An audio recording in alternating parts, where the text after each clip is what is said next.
ایکونائٹ کو میٹھا تیلیا، ہاں میٹھا تیلیا کہتے ہیں اس کو، بہر ایکونائٹ نام سے مشہور ہے.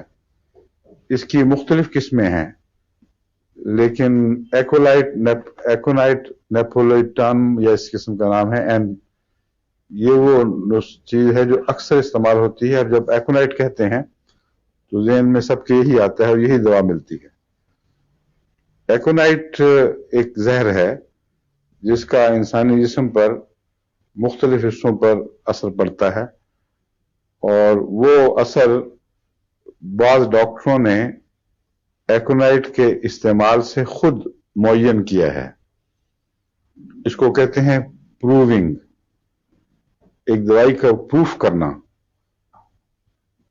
یہ ایک طریقہ ہے جو ہنیمن نے خود ایجاد کیا تھا، اور اس کا خیال تھا کہ جب تک ہم ہر زہر کو اپنے اوپر استعمال کر کے بہت باریک نظر سے اس کے اثرات کا مشاہدہ نہ کر لیں، اس وقت تک ہم یہ نہیں کہہ سکتے کہ کن بیماریوں میں یہ مفید ہوگا اور کن شرائط کے ساتھ یہ مفید ہوگا. تو پروونگ میں انہوں نے بہت قربانی دی، اور ان کے ساتھ اور بھی بہت سے شاگرد تھے یا دوست تھے جنہوں نے اس میں حصہ لیا. پروونگ کا طریق یہ نہیں تھا کہ ایکونائٹ کو یا اور کسی زہر کو خالص حالت میں اسی طرح دے دیں. ان کا یہ نظریہ تھا کہ اگر ہومیوپیتھک ڈوز میں بھی ایک دوائی کو بار بار دیا جائے جبکہ اس کی ضرورت نہ ہو، تو جسم اس بار بار کی چوٹ سے مروب ہو جاتا ہے، اور بجائے اس کے کہ وہ رد عمل دکھائے، وہ اس سے مغلوب ہو جاتا ہے. اس سے پھر اس میں علامتیں ظاہر ہوتی ہیں، لیکن اتنی خطرناک نہیں ہوتی کہ وہ جسم کو مار دیں یا انسان کو گہرے نقصان پہنچائیں، بلکہ وہ عارضی ہوتی ہیں، کیونکہ یہ جو طریق ہے پروونگ کا، یہ خالص زہر سے نہیں بلکہ زہر کی عکسی حالت یعنی ہومیوپیتھک حالت سے پروونگ کی جاتی ہے، اس لیے ہلکی رہتی ہے. بہرحال یہ پروونگ کا لفظ جب بھی کبھی آئے گا کہ فلاں پروف، اس سے مراد یہ ہوتی ہے. آپ کتابوں میں پڑھیں گے، یہ بھی میں آپ کو سمجھا دوں کیا مراد ہے. ایکونائٹ نے جو اثرات دکھائے ہیں ان میں سب سے نمایاں اثر یہ ہے کہ ایکونائٹ کا مریض کسی بیماری کی بیماری میں مبتلا ہو، سخت خوف زدہ ہوتا ہے، اور اس کی طبیعت میں بے حد بے چینی نہیں، خوف پایا جاتا ہے کہ میں مر جاؤں گا، یا بیماری ایسی خطرناک ہے کہ اب مجھے چھوڑے گی نہیں. یہ خوف جو ہے اچانک آتا ہے، اور بیماری بھی اچانک آتی ہے. بعض خوف ہیں جو لمبی بیماریوں کے نتیجے میں آہستہ آہستہ پیدا ہوتے ہیں. ایکونائٹ لمبی بیماریوں والی دوا نہیں ہے، یہ جب اثر دکھائے گی تو فوراً بیماری پیدا کرے گی. مثلا سردی میں آپ باہر نکلے ہیں، نمونیا ہوا ہے، اچانک بیمار ہوا ہے آدمی، اور اس کے ساتھ ہی یہ خوف کہ بس اب میں مر گیا، ایسی خطرناک بیماری ہو گئی ہے کہ میں بچ نہیں سکتا. یہ دو باتیں اگر اکٹھی ہوں، بیماری اچانک آئے اور خوف کی حالت ہو، تو اس وقت ایکونائٹ سب سے پہلے دماغ میں آتا ہے. لیکن کچھ اور بھی اس کی علامتیں ہیں. ایکونائٹ زیادہ خشک موسم میں اور ٹھنڈے موسم میں اثر دکھاتا ہے. اس لیے اگر خشک سردی ہو اور اچانک سردی لگ جائے، اس سے پیدا ہونے والی کوئی بھی بیماری ہو، اسے ایکونائٹ فائدہ بخشتا ہے. یہ اس کا بنیادی مزاج ہے جس سے پیش نظر رکھنا چاہیے. لیکن جب انسان تجربہ کرتا ہے تو تجربے میں اور بھی باتیں آتی ہیں. اس سے پھر یہ دوا جو ہے صرف اس پروونگ کی حد تک محدود نہیں رہتی، بلکہ اس کا اثر عام ہو جاتا ہے، اس کا فائدہ عام ہو جاتا ہے. مثلا میں نے تجربہ کیا ہے کہ ایکونائٹ لازم نہیں ہے کہ خشک سردی سے تعلق رکھتا ہو. ہر بیماری کے آغاز میں اگر شروع میں ایکونائٹ دے دیا جائے تو اس میں ایک خاص یہ خوبی پائی جاتی ہے کہ بیماری اگر شروع ہوئی ہو اور جسم پہ قبضہ نہ کیا ہو، تو ایکونائٹ کے رد عمل میں جسم اس بیماری پہ قبضہ کر لیتا ہے اور اسے مغلوب کر لیتا ہے. اسی طرح بعض دوائیں ایسی ہیں جن کا گیلے موسم سے، مرطوب موسم سے تعلق ہے، اور بظاہر اس خشک موسم والی دوا کا اس گیلے موسم والی دوا سے کوئی جوڑ نہیں ہونا چاہیے، لیکن کتابوں میں آپ یہی پڑھیں گے کہ رسٹاکس مثلا ایک دوا ہے جس کا گیلے موسم سے تعلق ہے، اور ہر چیز جو بھیگنے سے زیادہ ہو، ہر وہ بیماری جو مثلا جلدی بیماری جو پانی لگنے سے بھڑک اٹھے، اس بیماری میں رسٹاکس کام آتی ہے۔ لیکن میرے تجربے میں یہ بات ہے کہ اگر ایکونائٹ اور رسٹاکس دونوں کو ملا کر دیا جائے 200 میں، تو صرف عام بیماریاں نہیں بلکہ یعنی آغاز کی بیماریاں نہیں بلکہ کچھ آگے بڑھی ہوئی بیماریاں بھی اس سے کنٹرول میں آتی ہیں۔ اور میرے نزدیک یہ عام ایسپرین کا بہترین بدل ہے۔ مثلا کئی دفعہ لوگ کہتے ہیں جسم ٹوٹ رہا ہے اور بخار کی سی کیفیت ہے، بلکہ کچھ بخار آ بھی لیتا ہے، آدمی کو پکڑ بھی لیتا ہے۔ ابھی ہم پرسوں 3 دن کی بات ہے، پرسوں نہیں، ہمارے میجر صاحب سائیکلنگ پہ ہمارے ساتھ گئے، بڑی سخت بارش ہو رہی تھی، کافی سردی تھی، اور ہم بھی بھیگے، میجر صاحب بھی بھیگ گئے۔ دوسرے دن صبح اشفاق صاحب نے نماز کے بعد مجھے خبر دی کہ بڑی فکر والی بات ہے، میجر صاحب کو بخار ہو گیا ہے اور جسم درد کر رہا ہے اور کافی حالت خراب ہے۔ تو میں نے ان سے کہا کہ آپ گھبرائیں نہیں، ان کو یہ دوا دیں ایکونائٹ رسٹاکس 200 میں اور برایونی اور آرنیکا 200 ملا کر باری باری 2-3 خوراکیں اس طرح دے دیں باری باری، اور تھوڑے وقفے سے دیں، نصف گھنٹے کے قریب وقفے سے۔ خیر یہ لے گئے دوا۔ صبح جب میں دفتر گیا ہوں تو میرے ساتھ ڈیوٹی پہ کھڑے تھے، میں نے کہا کیا ہوا آپ کو، آپ تو بڑے سخت بیمار تھے، کہ دوائی میں جو دی تھی آپ نے اس کے بعد وہ چند خوراکیں کھانے سے بالکل ٹھیک ٹھاک، بیماری کا پتہ ہی نہیں لگا کہاں گئی، اور اس کے بعد اب تک وہ اسی طرح ڈیوٹی دے رہے ہیں، کوئی بیماری پھر دوبارہ واپس نہیں آئی۔ تو اس کو ایکونائٹ رسٹاکس کو میں عموماً ایسپرین، ہومیوپیتھک ایسپرین کہا کرتا ہوں، کیونکہ فوراً اثر دکھاتی ہے اللہ کے فضل سے۔ اور یہ جو نسخہ ہے ایکونائٹ رسٹاکس برایونی آرنے کا، یہ میں نے لمبے تجربے کے بعد نکالا ہے۔ اس کا انتڑیوں سے بھی تعلق ہے، لنگز کے ساتھ بھی بہت تعلق ہے، اور میادی بخاروں سے بھی تعلق ہے، ملیریا سے اس کا گہرا تعلق ہے۔ بس اگر ملیریا کسی کو ہو، چونکہ اس وقت آغاز میں کیفیت یہی ہوتی ہے جو سیپٹک بخاروں کی یعنی پرسوتی بخاروں کی اور ملیریا کی آغاز کی کیفیت ملتی جلتی ہے، جسم ٹوٹ رہا ہے، جھرجھری سی آ رہی ہے، سردی سے لگتی ہے، کھانے کو دل نہیں چاہتا، طبیعت بدمزہ ہو جاتی ہے۔ ایسی صورت میں اگر ایکونائٹ رسٹاکس میں لا کر 200 میں 200 طاقت میں اور برایونیا اور آرنیکا 200 طاقت میں ملا کر باری باری دیں تو 2-3 خوراکوں میں بالکل مرض کا نشان بھی نہیں رہتا۔ لیکن یاد رکھیں کہ یہ جو میں نے کہا نشان بھی نہیں رہتا، یہ کوئی حتمی فیصلہ نہیں ہے، ایسا عموماً دیکھنے میں آتا ہے، مگر بسا اوقات بیماری اور نوعیت کی ہوتی ہے، وہ نہیں پیچھا چھوڑتی۔ بعض دفعہ فلو کا آغاز ہو تو یہ دوائیں کام نہیں کرتی، خاص طور پر فلو میں میں نے زیادہ ان کو ناکام ہوتے دیکھا ہے۔ اگر بہت جلدی دے دی جائیں تو ٹھیک ہے، لیکن ذرا دیر ہو جائے فلو میں تو پھر وہ ان دواؤں سے قابو نہیں آتا، پھر دوسری دوائیں استعمال کرنی پڑتی ہیں۔ تو بات ایکونائٹ کی ہو رہی ہے اصل میں، اس کے ذکر میں یہ ساری باتیں دوسری چلی ہیں۔ ایکونائٹ کو ہر بیماری کے آغاز میں ہومیوپیتھ دیتے ہیں، اور ہر کتاب میں لکھا ہوگا کہ بیماری کے شروع میں ایکونائٹ دے دو، لیکن ساتھ ہی کتابوں میں یہ بھی لکھا ہوا ہے کہ ایکونائٹ کا اصل تعلق خشک سردی کے بخاروں سے یا خشک سردی کے نتیجے میں بڑھنے والی بیماریوں سے ہے، اور زیادہ اثر وہاں دکھائے گا ایکونائٹ جہاں خوف پایا جائے اور جہاں بیماری اچانک حملہ کرے۔ ایسا مریض یا تو مر جاتا ہے، یعنی ایکونائٹ کی علامتیں جس میں پائی جائیں، یا پھر بالکل شفا پا جاتا ہے اور پیچھے لٹکنے والے اثرات نہیں رہتے۔ اس بیماری کو کہتے ہیں حاد، یعنی انگریزی میں اس کو کہتے ہیں ایکیوٹ. یہ جو اردو کی کتابیں پڑھنے والے ہیں وہ بھی لفظ حاد پڑھتے ہوں گے. حاد کے مقابل پر لفظ ہے مزمن، اور ایکیوٹ کے مقابل پر ہے کرونک. تو دو قسم کی بیماریاں ہیں، ایک ایکیوٹ اور ایک کرونک.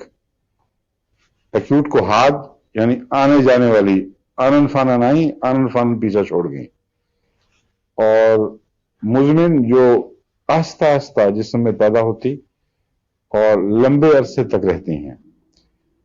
مزمن کی بھی پھر آگے قسمیں ہیں. ایک وہ جیسے ٹائیفائڈ ہے، اس کو ایکیوٹ نہیں کہتے، مگر وہ ایسا مزمن نہیں جیسے سل ہو، ایسا مزمن نہیں جیسے دمہ ہو. بس مزمن میں بھی کچھ تھوڑے عرصے کی رہنے والی ہیں، کچھ بہت لمبا عرصہ جسم سے چمٹ جانے والی ہیں. جسم میں جو آہستہ آہستہ تبدیلیاں پیدا ہوتی ہیں، اس سے غدود بن جاتے ہیں، وہ پھول جاتے ہیں، پھر اور بیماریاں کینسر وغیرہ اسی سے آگے بن جاتے ہیں. یہ بھی مزمن بیماریوں میں ہیں.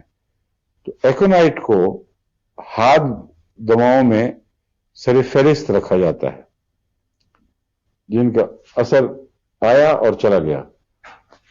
اور خوف کی علامت کو یاد رکھیں، جہاں خوف ساتھ ہوگا وہاں ایکونائٹ بہت اچھا اثر دکھاتی ہے. لیکن ایکونائٹ میں بعض اور تجارب بھی ہیں. مثلا ایکونائٹ اور بیلاڈونا، اور اس کے علاوہ ایک زیادہ تر یہی دو دوائیں تھیں جو مجھے یاد ہیں. ایکونائٹ اور بیلاڈونا کو گردے کی درد میں اگر 1000 طاقت میں 15 منٹ کے وقفے سے دیا جائے تو بہت جلدی فائدہ پہنچتا ہے. ایک دفعہ شفیع اشرف صاحب مرحوم ناظر مرحمت تھے، ان کو گردے کی تکلیف ہوا کرتی تھی. انہوں نے مجھے بتایا کہ میں ملنے گیا ہوا تھا، حضرت مسلم موعود نے مجھے گردے کی درد کا دورہ ہوا، تو مجھے یہ دو دوائیں منگوا کر دیں، ایکونائٹ اور بیلاڈونا، اور 1000 طاقت میں کہا 15 منٹ کے وقفے سے کھاؤ. وہ 2 خوراکیں کھائیں، میری طبیعت ٹھیک ہو گئی. میں نے پھر اور مریضوں پر بھی استعمال کی اور خدا کے فضل سے کافی فائدہ پہنچا. لیکن آنکھیں بند کر کے بھی استعمال کرنا چاہیے. بیلاڈونا میں ایک خاص علامت یہ پائی جاتی ہے، ایکونائٹ کی طرح یہ بھی اچانک آتا ہے، اور اگر ٹھیک ہو تو اچانک بیماری دفع ہو جاتی ہے. لیکن بیلاڈونا میں خوف نہیں ہوتا، ایک قسم کی غنودگی اور بے حسی سی پائی جاتی ہے. ایکونائٹ میں خوف ہوتا ہے.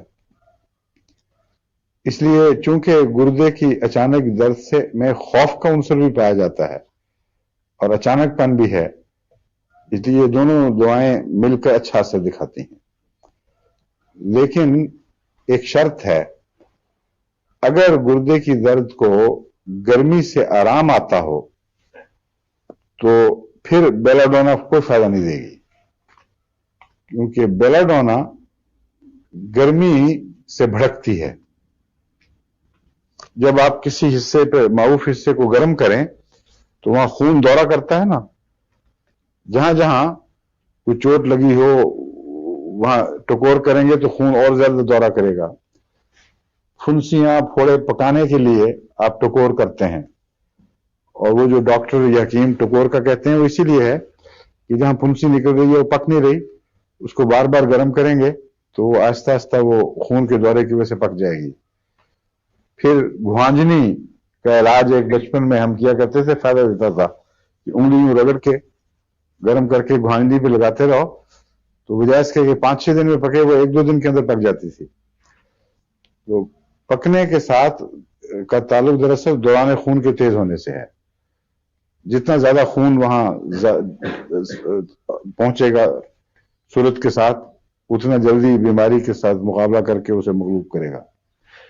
تو بیلاڈونا کا اپنا مزاج ہے کہ خون کسی حصے کی طرف ویسے ہی دوڑ پڑتا ہے اور وہاں اجتماع کر جاتا ہے. سر درد ہو تو سر پھٹا جاتا ہے درد سے اور سارے چہرے پہ آپ سرخی سی دیکھیں گے، غیر معمولی تناؤ پیدا ہو جاتا ہے، اور ہلکی سی چوٹ سے، ہلکی سی آواز سے بھی بہت زیادہ تکلیف بڑھ جاتی ہے۔ اس لیے مریض چاہتا ہے کہ ذرا بھی کوئی آواز پیدا نہ ہو، کوئی شور نہ آئے، کیونکہ اس سے دوران خون پہلے بڑھا ہوا ہوتا ہے، اس میں جب تمبج پیدا ہو تو وہ تکلیف پہنچاتا ہے۔ اب ایسے مریض کو جس میں پہلے ہی خون کا دباؤ ایک طرف ہو، گرمی پہنچائیں گے تو نقصان پہنچے گا۔ بعض گردے کی بیماریوں میں، تکلیفوں میں گرمی نقصان پہنچاتی ہے، اس لیے وہاں سردی آرام دیتی ہے۔ جہاں سردی آرام دے وہاں بیلاڈونا کام کرے گا، جہاں گرمی آرام دے وہاں میگنیشیا فاس کام کرتی ہے۔ اس لیے اس کو یاد رکھ لینا چاہیے۔ اگر کسی ایک مریض تھا، اس کو میں نے بیلاڈونا دی تو اس کو کوئی فائدہ نہیں، ایکونائٹ بیلاڈونا کوئی فائدہ نہیں ہوا۔ 2 دفعہ اس طرح ہوا۔ ہمارے لقمان، جو میرا داماد بھی ہے، میرا بھتیجا بھی ہے، ان کو تکلیف ہوئی تھی جب ہم پیچھے دورے پہ آئے تھے، یہاں آپ یہاں سے یہی ہوئی تھی، فرانس میں ہی، اور بڑی سخت تکلیف ہوئی تھی رستے میں بھی، پھر یہاں آ کر بھی ہوئی۔ تو ان کو میں نے پہلے ایکونائٹ اور بیلاڈونا 1000 میں اسی طرح دیا جیسا ان کے ابا جان سے سنا ہوا تھا، لیکن کوئی فائدہ نہیں ہوا۔ پھر مجھے خیال آیا کہ ان کو گرمی سے تکلیف بڑھتی ہے، اس لیے میں نے ان کو میک فاس اونچی طاقت میں، اور اس کے ساتھ ایک اور دوا کولوسینتھ، وہ بعد میں ذکر کروں گا کیوں، وہ ملا کر دی۔ تو ڈاکٹر آیا بعد میں، لیکن اس وقت تک ٹھیک ہو چکے تھے اور پھر ضرورت نہیں پڑی۔ اس نے نسخہ بھی لکھ دیا لیکن بالکل بیکار تھا، ویسے ٹھیک ٹھاک ہو گئے پھر اللہ کے فضل سے۔ وہاں جا کے بھی ان دواؤں سے اللہ کے فضل سے ٹھیک رہے۔ تو ایکونائٹ میں بھی اچانک پن ہے، اور اس میں بھی ذرا شدت پائی جاتی ہے خون کے دباؤ کی۔ بیلاڈونا میں بہت زیادہ پائی جاتی ہے، اس لیے یہ دونوں دوائیں مل کر کام کریں گی جہاں خون کا دباؤ زیادہ ہو اور گرمی تکلیف دیتی ہو۔ جہاں خون کا دباؤ کم ہو اور سردی تکلیف دے وہاں یہ کام نہیں کریں گی۔ سمجھ گئے بات؟ بالکل۔ اچھا، ایکونائٹ میں اور کون کون سی چیزیں ہیں جو زیادہ کام کی ہیں، خاص طور پر یاد رکھنے کے لائق؟ پیچش میں بھی ایکونائٹ بہت مفید ہوتا ہے شروع میں۔ کئی دفعہ اچانک پیچش ہو تو باوجود اس کے کہ پیچش اتنی حاد مرض نہیں ہے جس طرح بعض دوسری اچانک سردی لگ جانا، مگر ایکونائٹ اس میں اچھا اثر کرتا ہے۔ دوسرے جو ایکونائٹ کی خوبی ہے وہ دل کی بیماریوں میں اثر کرتا ہے۔ یہ عجیب بات ہے کہ باوجود اس کے کہ حاد ہے، لیکن اور دل کی بیماری ایک لمبی یعنی مزمن بیماری کہلاتی ہے، مگر دل کی بیماریوں میں ایکونائٹ کا بہت اچھا اثر ہے۔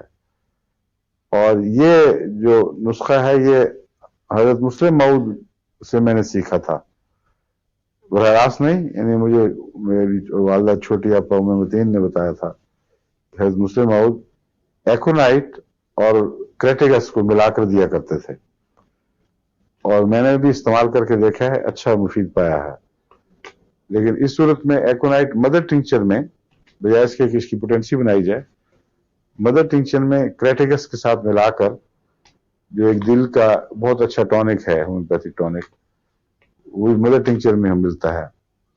ان دونوں کو اس طرح ملائیں کہ 8-10 قطرے اس کے کریٹیگس کے لیں اور صرف 1-2 قطرے ایکونائٹ کے ملائیں، اور پھر اس کو ڈائلیوٹ کر کے دیں۔ ایکونائٹ کی پوٹینسی بھی شک نہ بنائیں، لیکن ایک قطرہ بھی تھوڑا سا ڈائلیوٹ کر کے پھر ڈالیں اس میں، تو پھر اللہ کے فضل سے وہ کافی مفید رہتا ہے، مگر زیادہ مقدار میں خطرناک بھی ہو سکتا ہے، اس لیے اس سے احتیاط کرنی چاہیے۔ ایسا مریض جس کو دل کے دھڑکنے کی مستقل بیماری ہو اور جس کا تعلق عموماً معدے سے ہوتا ہے، اس میں ایکونائٹ بہت اچھی ہے. کئی دفعہ معدے میں ہواؤں کی وجہ سے اور اعصابی کمزوری کی وجہ سے ایک آدمی کا دل بہت دھڑکتا ہے، اس کی دھڑکن میں شدت پائی جاتی ہے. سر رکھتا ہے سرانے پہ تو دھک دھک کی آوازیں آتی ہیں اور نیند بھی نہیں آتی. بعض دفعہ یہ اس طرح بھی پیدا ہوتی ہے بیماری کہ ایک آدمی کو کسی چیز کا خوف ہوا ہے، کوئی بری خبر سنی ہے یا امتحان دینے جانا ہے بچوں نے تو اس سے پہلے ان کو تکلیف ہو جاتی ہے، یا اور کوئی ایسا ابتلا درپیش ہو تو اس سے دل کی دھڑکن تیز ہو جاتی ہے اور اس میں شدت پائی جاتی ہے.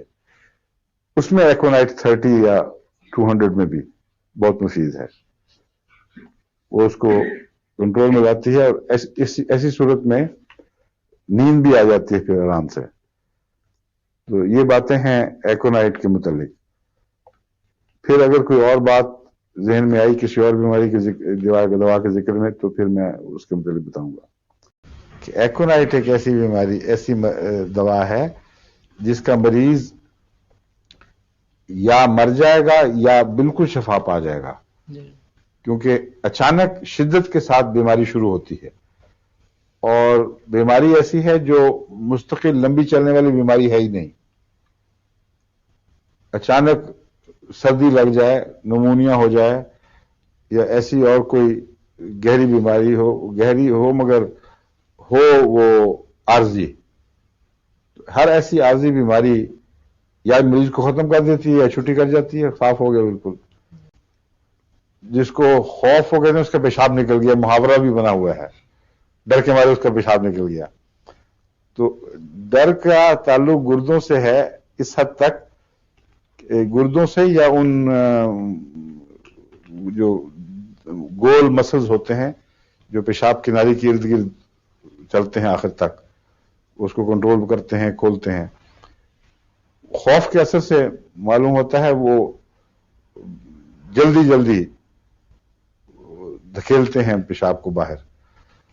اور جو بھی صورت ہو، تفصیل تو نہیں میں جانتا، لیکن خوف کا پیشاب سے تعلق ہے. اور سردی لگ جانے کے ساتھ بھی بعضوں کو پیشاب بار بار آتا ہے، بعض اتنی جلدی جلدی آتا ہے کہ آدمی حیران ہو جاتا ہے. اس لیے وہاں اگر بے چینی کی یا دوسری علامتیں نہ ہو تو آرسنک فائدہ نہیں دے گا، وہاں ایکونائٹ فائدہ دے گا. ایکونائٹ کا میں نے آپ کو بتایا تھا، ایکونائٹ میں اچانک پن ہے اور شدت پائی جاتی ہے، زور پایا جاتا ہے. ایکونائٹ کی طرح بیلاڈونا میں بھی پایا جاتا ہے. بیلاڈونا کی مرضیں بھی اچانک آتی ہیں اور ان میں شدت پائی جاتی ہے، خون ایک جگہ دورہ کرتا ہے زور کے ساتھ. ایکونائٹ میں بھی ایسا ہوتا ہے، مگر بڑا فرق یہ ہے کہ ایکونائٹ کا خوف بیلاڈونا میں نہیں پایا جاتا. اس میں ایک قسم کی بے حسی سی پائی جاتی ہے، تکلیف ہے، تکلیف کا احساس ہے صرف، لیکن یہ کہ میں مر جاؤں گا، مجھے یہ ہو جائے گا یا کل کو میرا جنازہ نکلے گا تو کیا بنے گا، اس قسم کے ذہن اور شدید خوف ایکونائٹ میں ہے. تو اب آپ کو تمیز پتہ لگ گئی. ایک آدمی کہتا ہے مجھے سر درد شروع ہوئی اچانک، یا اچانک چھاتی میں درد ہوئی ہے، یا بخار ہو گیا ہے، کسی کو انفیکشن ہو گئی ہے، اور اس طرف خون کا دباؤ غیر معمولی طور پر نظر آتا ہے. تو آپ کے لیے کچھ مشکل نہیں ہے، اس سے ایک دو باتیں مریض سے کریں گے، آپ کو پتہ چلے گا کہ یہ خوفزدہ مریض ہے یا عام مریض ہے. اگر وہ عام ہے تو بیلاڈونا کام کرے گی، ایکونائٹ نہیں کرے گی. اور اگر آپ کے پاس وقت نہ ہو اور کثرت سے دوائیں دینی ہوں تو ایسی صورت میں بعض دفعہ ایکونائٹ اور بیلاڈونا کا مکسچر بنا دیا جائے تو دوا خود ہی فیصلہ کر لیتی ہے میں نے کام کرنا ہے کہ اس میں کام کرنا ہے. آپ اس بیماریوں کو تقسیم کر لیتے ہیں. جہاں بیلاڈونا کی بیماری ہوگی وہی کام کرے گی، ایکونائٹ کی خبر بھی نہیں ملے گی جسم کو. جہاں ایکونائٹ ہوگا وہاں بیلاڈونا خاموش ہو جائے گا. لیکن یہ ہر دوا کے ساتھ آپ نہیں کر سکتے. بعض دواؤں میں آپس میں اختلاف پایا جاتا ہے مزاج کا، یعنی ایک نام میں دو تلواریں نہیں رہ سکتی، ان کو آپس میں نہیں ملانا چاہیے. مگر بعض ہیں جن میں ملانے میں حرج بھی کوئی نہیں. مثلا یہی ہے بیلاڈونا، ایکونائٹ، اس کے ساتھ اگر آپ بات کرتے ہیں جلسین بھی ملا دیں تو کوئی نقصان نہیں. اور بعض دفعہ میں نے آرسنک بھی ساتھ ملا کے دیکھا ہے، اس لیے کہ وبا ہے، اس میں کثرت سے لوگ مریض آ رہے ہیں اور میں کہاں تفریح کرتا پھروں گا، اس لیے وہ چھٹا بنایا ہوا چھوٹا سا یہ دے دیا. لیکن حقیقت یہ ہے کہ اگر ایک دوا مل جائے تو جیسا وہ فائدہ دیتی ہے ویسے چھٹا فائدہ نہیں دیتا. بعض دفعہ مجھے یہ بھی کرنا پڑا کہ 4-5 دوائیں اکٹھی بنا کے دی مریض کو، فائدہ نہیں ہوا، تو ان میں سے ایک دوا چنی اور وہ اکیلی بھی تو فائدہ ہو گیا. اسی لیے جو چوٹی کے ہومیوپیتھ ڈاکٹر ہیں وہ یہ پسند نہیں کرتے کہ الگ الگ ملا کر دوائیں دی جائیں، مگر اکثر ایسی نصیحت کرنے والے بالآخر مجبور ہو جاتے ہیں کچھ نہ کچھ جمع کرنے پر. اس کی وجہ یہی ہے کہ ہومیوپیتھ اگر پورے ہومیوپیتھی کے تقاضے کو پورا کر کے علاج کرے گا تو وہ مشکل 10-12 مریض دن میں دیکھ سکے گا. اور کیونکہ ہومیوپیتھی کی فیس بھی تھوڑی ہوتی ہے، اس زمانے میں وہ فاقہ کرنے والی بات ہے. اور پھر مریض اتنے ہیں جن کو وبائی مریض ہوا وہ کیا کرے بیچارہ. تو اس لیے یہ رجحان شروع ہو چکا ہے. وہ لوگ جو پہلے اس کو سختی سے رد کرتے تھے ان میں بھی اب یہ رجحان بناتے ہیں. لیکن یہ احتیاط رکھنی چاہیے کہ اونچی پوٹینسی میں نہ بنائی جائے. راؤ صاحب کو اختلاف ہے، مجھ سے مجھے پتہ ہے وہ جو سیم میں بھی بنا دیتے ہیں، اور ہمارے وقت یہ والے جو ہومیوپیتھ ہیں وہ بھی بڑا کھلا ہاتھ رکھتے ہیں اونچی طاقتوں میں، لیکن ان کے غلط استعمال سے بہت نقصان پہنچ جاتا ہے. اور بعض دفعہ ایک مرض جو ہے وہ بہت لمبی چل جاتی ہے. اس لیے میں تو اکثر 30 تک ہی رہتا ہوں، یا کبھی 200 تک پہنچ گیا بعض صورتوں میں، یا 33 میں، اور 1000 میں یا لاکھ وغیرہ میں جمع نہیں کرتا. ایسا مریض جس کے لیے آپ کو اونچی طاقت کی دوائی دینی ہو وہ مریض روزمرہ کا مریض ہی نہیں ہے. ایسے مریض تو شاستر آپ کے سامنے آتے ہیں، اگر آپ ان کے لیے بھی وقت میں دے سکیں اور پہچان نہ سکیں دوا کو تو آپ کو حق ہی نہیں ہے کہ اتنی اونچی طاقت کی دوا استعمال کریں. ایسی دوائیں بعض دفعہ بہت گہری مرضوں میں استعمال کرنی پڑتی ہیں جہاں موت کا خطرہ درپیش ہوتا ہے. وہاں چھٹے نہیں چلتے، وہاں اگر آپ کی دوا صحیح ہوئی تو کام کرے گی ورنہ نہیں کرے گی. اس لیے ایکونائٹ سے بات چلی تھی، دوبارہ آپ کو یاد کرا رہے ہیں. اس کا نمایاں مزاج خوف کا ہے اور اچانک پن کا ہے، اور خشک سردی میں ایکونائٹ خوب پرورش پاتا ہے. اسی کا موسم ہے. جو امراض خشک سردی میں اچانک آئیں اور خوف ہو وہاں آنکھیں بند کر کے ایکونائٹ دیں، اور 2-3 خوراکوں میں ہی ایکونائٹ بہت نمایاں اثر دکھائے گی. اور اس کے علاوہ جیسے کہ میں نے یہ بتایا تھا بعض مزمن بیماریوں میں بھی یہ اثر دکھاتی ہے. حالانکہ ہومیوپیتھ صرف آغاز کے لیے استعمال کرتے ہیں. آغاز کے لیے تو اتنا رواج ہے اس کا کہ بغیر دیکھے خوف ہے یا نہیں ہے، سردی تھی یا گرمی تھی، جو مریض آئے اس کو پہلے ایکونائٹ دے دیتے ہیں. بعض ہومیوپیتھ فائدہ ہو گیا تو ہو گیا، ورنہ پھر بعد میں دوائی دیں گے. اس کا فائدہ ان کو یہ پہنچتا ہے کہ کچھ حصہ ضرور فائدہ اٹھا جاتا ہے، مریضوں کی ایک تعداد سے فائدہ اٹھا جاتی ہے، اور اگر نہ فائدہ ہو تو اس کا نقصان کوئی نہیں ہے. ایکونائٹ کھا کر کسی دوسری دوا کے لائق رہتا ہے مریض، یعنی ایکونائٹ کا ایسا نہیں کہ کسی دوسری دوا کو فائدے سے روک دے. تو اس لیے آغاز میں اگر آپ نے یہ کام کرنا ہو تو بے شک کریں، لیکن اس کو مستقل روٹین بنانا اچھی بات نہیں. شروع میں نزلہ ہوتے ہی اگر ایکونائٹ دیا جائے تو آج کل نزلے کا بھی دور ہے، اس میں بعض دفعہ فائدہ پہنچتا ہے. لیکن ایک اور بات یہ ہے کہ جو نزلہ موسمی نزلہ جس کو میں نے ابھی نام لیا تھا ہیل فیور کہتے ہیں، اس کا عموماً ایکونائٹ سے کوئی تعلق نہیں ہے. ایکونائٹ کا مزاج آنے جانے ہے. اچانک نزلہ ہوا اور یا چھوڑ دیا یا کچھ دیر چلتا رہا یہ اور بات ہے. یہ مزمن مرض نہیں ہے نزلہ، لیکن ہیل فیور مزمن مرض ہے. ایکونائٹ میں نے بتایا تھا کہ بے چین خوف زیادہ پایا جاتا ہے، اور اچانک ہونے والا حملہ بیماری کا ایکونائٹ سے تعلق رکھتا ہے۔ ایکونائٹ کا مریض ایک اور علامت یہ بھی دکھاتا ہے کہ اس کا ایک عضو بہت زیادہ خون سے بھر جاتا ہے اور باقی جسم ٹھنڈا ہو جاتا ہے۔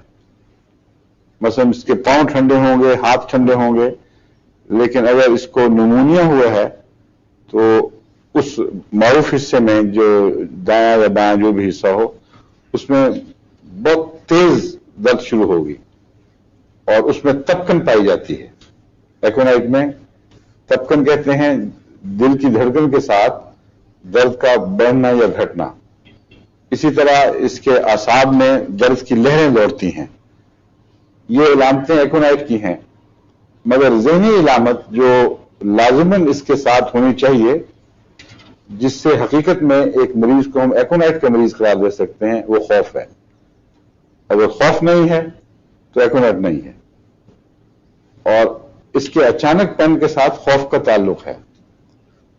پھر بعض موسم ہیں جن میں ایکونائٹ زیادہ تیزی سے اثر دکھاتا ہے۔ خشک سردی کا مریض اکثر جو علامتیں ظاہر کرتا ہے، اگر وہ اچانک پن اس میں پایا جائے اور خوف ہو تو ایکونائٹ کی چند ڈوزیں شروع ہی میں اس کو ختم کر دیتی ہیں بیماری کو۔ لیکن ایکونائٹ کا لمبی مزمن بیماریوں سے تعلق نہیں ہے۔ یہ چیزیں انہوں نے صرف کتابوں میں ایکونائٹ کا حال پڑھ کر نہیں معلوم کی، بلکہ پروونگ کے ذریعے معلوم کی بہت سی باتیں۔ پروونگ کے ذریعے ان کو پتہ چلا کہ ایکونائٹ بعض پاگل پنوں میں بھی بہت مفید ہے۔ حالانکہ پہلے ایکونائٹ سے پاگل پن کا کوئی تعلق معلوم نہیں تھا۔ ایسی ریونگ اور ایک مریض کا بے ہوشی میں بولنا، وہ بھی ایکونائٹ سے تعلق رکھتا ہے اگر اس میں خوف کی باتیں پائی جائیں، اور اچانک دماغ کا بگڑ جانا جس کا تعلق کسی صدمے سے ہو، صدمے یا اچانک مایوسی کے نتیجے میں اگر دماغ پر اثر ہو جائے اور اس میں بھی خوف ہو، انسان بھاگے چیزوں سے ڈرے، تو اس میں ایکونائٹ بہت اچھا اثر دکھاتی ہے۔ لیکن اگر ایکونائٹ کو فوراً نہ دیا جائے اور جلد نہ دیا جائے، یا فوراً سے مراد ہے بیماری کے ابتدائی حصے میں، تو پھر مرض ایکونائٹ سے معمولی طور پر اثر پذیر ہوگا لیکن گہرا اثر نہیں کر سکتی، کیونکہ اس کی پروونگ میں یہ بات داخل ہے کہ یا تو مریض کو لے ڈوبے گا ایکونائٹ، یا چھوڑ دے گا تو بالکل چھوڑ دے گا، کوئی بد اثر وغیرہ عام طور پر اس کا نہیں رہتا۔ لیکن ایسی بیماریاں جن میں صدمے سے مثلاً پاگل پن ہوا ہے، اس کا ابتدائی حصہ ایکونائٹ سے تعلق رکھتا ہے، مگر ایکونائٹ میں چونکہ مزمن ہونا یعنی اس کا لمبے عرصے تک جاری رہنا شامل نہیں ہے، اس لیے وہاں جا کر ایکونائٹ اپنا اثر چھوڑ دے گا اور میڈلے ریس بعض دفعہ شروع ہو جاتی ہے۔ میڈلے ریس کہتے ہیں دو چار مل کے دوڑتے ہیں، ایک نے ایک ڈنڈا ایک مقام تک پہنچایا، وہاں سے دوسرے نے پکڑا اور پھر آگے، اور پھر بعض دفعہ تیسرے کی ضرورت پڑتی ہے، تیسرا آگے لے جاتا ہے۔ ہومیوپیتھک دواؤں میں بھی بسا اوقات میڈلے ریس کرنی پڑتی ہے۔ ایکونائٹ نے ابتدائی کام دکھا دیا اور کچھ عرصے کے بعد اثر چھوڑ دیا، پھر اس سے اگلی کون کون سی امکانی دوائیں ہیں جن کو دیکھنا ہوگا۔ ان میں سلفر ایک نمایاں دوا ہے جس کو ایکونائٹ کا مزمن کہا جاتا ہے۔ ہاں جی فرمائیے۔ حضور آپ نے فرمایا کہ یہ دماغ کے لیے اثر کرتی ہے، فائدہ مند ہے ایکونائٹ۔ بعض ایسے ہوتے ہیں کہ بعض مریض جو ڈرگس وغیرہ بھی ہوتے ہیں، ان کو اگر بعض ڈرگ کی ایڈجسٹمنٹ کرتے ہوں تو ایسا ہوتا ہے کہ ہو سکتا ہے ڈرگس کم جا رہی ہیں تو دماغ پہ اثر ہوتا ہے، ایک دم چیخیں مارتا ہے۔ جیسے ایپیلیپسی کا مریض ہے، اگر آپ اس کی ڈرگ ایڈجسٹ کر رہے ہیں یا ریڈیوس کر رہے ہیں تو بعض ایسا موقع ہے کہ وہ چیخیں مارتا ہے۔ ان کا ایکونائٹ سے کوئی تعلق نہیں، ایکونائٹ سے فائدہ نہیں، میں بتا رہا ہوں آپ کو۔ ایکونائٹ کا مریض بھی چیخیں مارتا ہے، لیکن ایک تازہ صدمے کے اثر سے عارضی خطرات کے پیش نظر اگر تازہ صدمہ جو عارضی خطرات پیدا کرتا ہے وہ لمبا نہ چلے اور خطرات عارضی ہی رہیں یا مریض مر جائے یا شفا پا جائے تو یہ ایکونائٹ کا دائرہ کار ہے. لیکن اگر اس کے بعد بات لمبی ہو جائے تو پھر اور دعائیں ہیں. لیکن روزمرہ کا جس کو سیپٹک اثر کہتے ہیں، مثلا اچانک کوئی گندی غذا کھائے گی، گندا پانی پیا گیا، اس سے اسہال لگ گئے، پیچش ہو گئی، اس میں ایکونائٹ اگر فوراً دی جائے تو بہت نمایاں اثر دکھاتا ہے، خاص طور پر پیچش کی اچانک تکلیف میں. تو ایکونائٹ کا خیال ضروری ہے. بعض علاقوں میں اچانک پیچش ہو تو ایکونائٹ فوری اثر دکھاتا ہے. الگ ایکونائٹ میں بلیڈنگ ہوتی ہے اور ایکٹیو بلیڈنگ ہوتی ہے، اور ایکونائٹ کی بلیڈنگ سرخ ہوتی ہے، جس کا مطلب یہ ہے کہ اس کا آرٹری سے تعلق ہے، وین سے نہیں ہے. وینس بلیڈنگ ایکونائٹ کی نہیں ہے. یہ چیز اس لیے بھی ضروری ہے سمجھنا کہ بعض دفعہ جب ہم کہتے ہیں یہ وہ ہے حاد ہے، مزمن تو ہے نا کرونک، اور ایکیوٹ کو حاد کہتے ہیں. حاد کہتے ہیں تیز چیز کو، آیا کاٹا یا کاٹ دیا ہوا ختم ہو گئی، واپس چلی گئی لیکن نقصان نہ پہنچا. تو ایکونائٹ کا تعلق سرخ خون سے ہے. سرخ خون وین سے نہیں نکلا کرتا. وینز میں گہرے نیلے رنگ کا یا سیاہی مائل خون ہوتا ہے جو گندا خون ہے، جو واپس جاتا ہے پھیپھڑوں میں اور صاف ہو کر جگر میں بھی جاتا ہے، پھیپھڑوں میں جاتا ہے نا. وہ سانس سے جو آکسیجن ملتی ہے اس سے وہ صاف ہو جاتا ہے اور پھر دوبارہ بلڈ ہارٹ کا دوسرا حصہ اس کو خون میں پھر پمپ کر دیتا ہے. تو اس کا مطلب ہے عارضی طور پر جو اچانک خون نکلتا ہے ایکونائٹ کی بیماریوں میں وہ آرٹریز کا خون ہے، اور وہ چونکہ اس میں جوش پایا جاتا ہے اس لیے وہ تیزی سے نکلتا ہے.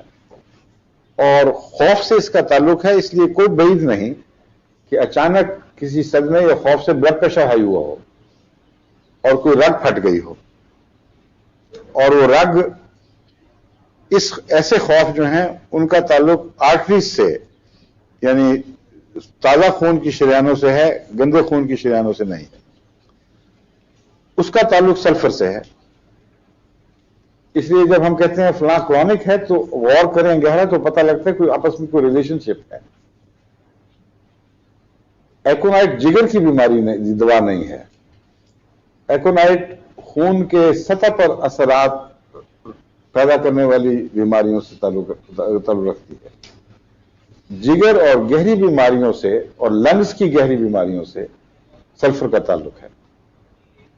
بس وہ بلیڈنگ خواہ وہ پائلز کی ہو یا اور کسی نوعیت کی ہو جس میں رنگ گہرا پایا جاتا ہو اور ایسی علامتیں ہوں کہ جگر یا لنگز کے اندر کوئی گہری بیماری پیدا ہو رہی ہے، وہاں ایکونائٹ کے بعد سلفر کام آئے گا. لیکن بعض دفعہ بلیڈنگ کا تعلق انفیکشن سے ہوتا ہے. وقتی طور پر کوئی جراثیم نے حملہ کیا ہے، انفیکشن ہوئی اور بلیڈنگ شروع ہو گئی ہے، وہ اگر سرخ ہو تو اس کا تعلق ایکونائٹ سے زیادہ ہے. اگر دوسرے رنگ کی ہے یا پیسو ہے، ایکٹیو اور پیسو میں فرق یہ ہے کہ ایکٹیو میں دھڑکتے ہوئے خون دل کے ساتھ بھرپور خون نکلتا ہے باہر، یعنی اس کی آرٹریز کے ساتھ چونکہ تعلق ہے تو دل جس طرح دھڑکتا ہے زور کے ساتھ اس سے ابل ابل کے خون باہر نکلتا ہے. اور پیسو بلیڈنگ کہتے ہیں جو رستا ہے آہستہ آہستہ.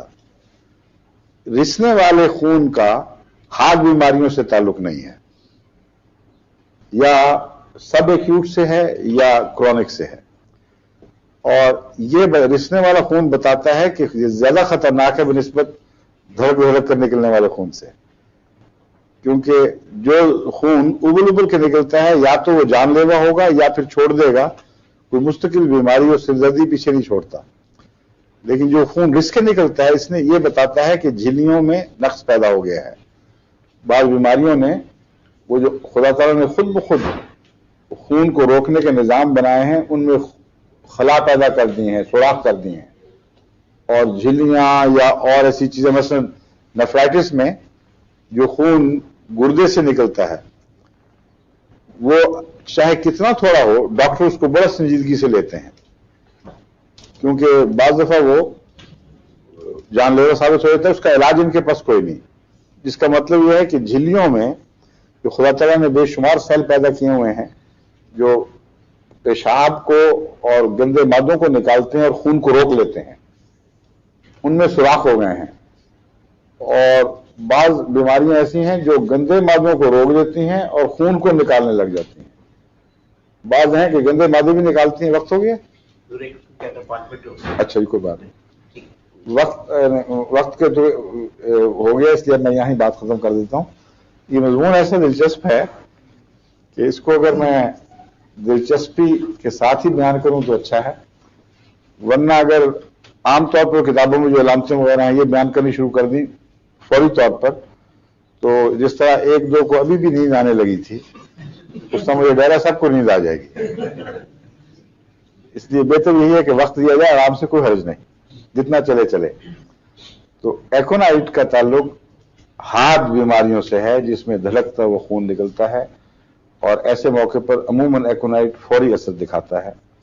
ایکونائٹ اگر اثر نہ دکھائے تو سرخ خون کے نکلنے کے وقت دو اور دوائیں ہیں جو فوراً ذہن میں آنی چاہیے، اور بھی ہیں، مثلا ملی فولیم ہے